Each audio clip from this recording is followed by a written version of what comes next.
പിന്നെ സ്ത്രീലിംഗത്തില് ഈകാരാന്തത്തിൽ വരും. സരസ്വതി, ദേവി, ദർവി, രമണി. ദർവി എന്ന് പറഞ്ഞാൽ എന്താ? ദർവി. തവി. ഈ ദോശയുടെ തർവി അപ്പുറത്തുപുറത്തും ഒരേപോലെ ഇരിക്കും. ചട്ടകം. അതിനെന്താ പറയാ? അപ്പുറവും ഇപ്പുറം ഈക്വലാണ് എന്താ പറയാ? നമ്മള് സമം എന്ന് പറയും അല്ലേ? സമദർവി. അപ്പൊ നമുക്ക് സ്വയം ഉണ്ടാക്കാൻ പറ്റും.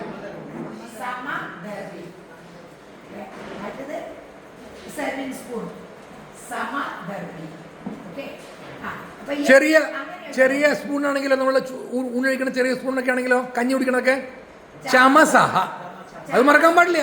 ദർവി വന്നപ്പോ ചമസഹ മറന്നു. ചമസഹ അറിയണ പാടില്ല. ചമച്ച് ചമച്ച്.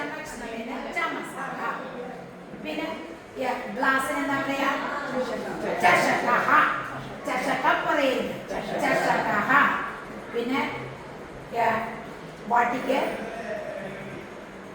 കംസഹ. അപ്പൊ വാട്ടിയെ എന്നെങ്ങനെ പറയാ? കംസം. രാമഃ രാമം, രാമനെ. അതുപോലെ ചഷകഃ ഗ്ലാസ്. അപ്പൊ ചഷകത്തിനെ എന്നെങ്ങനെ പറയാ? ചഷകം.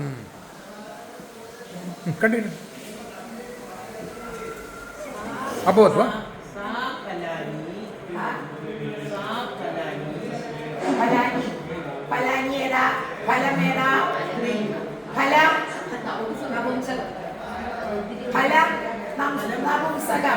അപ്പൊ തത് ഫലം.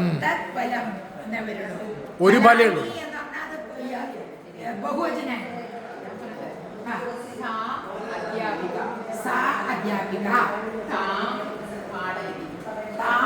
Very good. അതിന്റെ അർത്ഥം എന്താന്ന് പൊന്നമ്മ ചേച്ചി പറയൂ. ഇപ്പൊ ലീല ചേച്ചി പറഞ്ഞ അർത്ഥം പറഞ്ഞു കൊടുക്കൂ മലയാളത്തില്.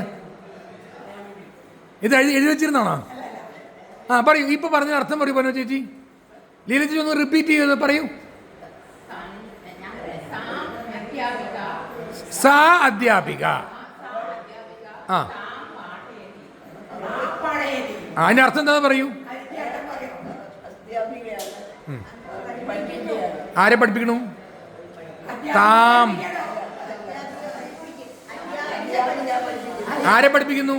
താം, അവളെ പഠിപ്പിക്കുന്നു. അങ്ങനെ അർത്ഥം വരിക.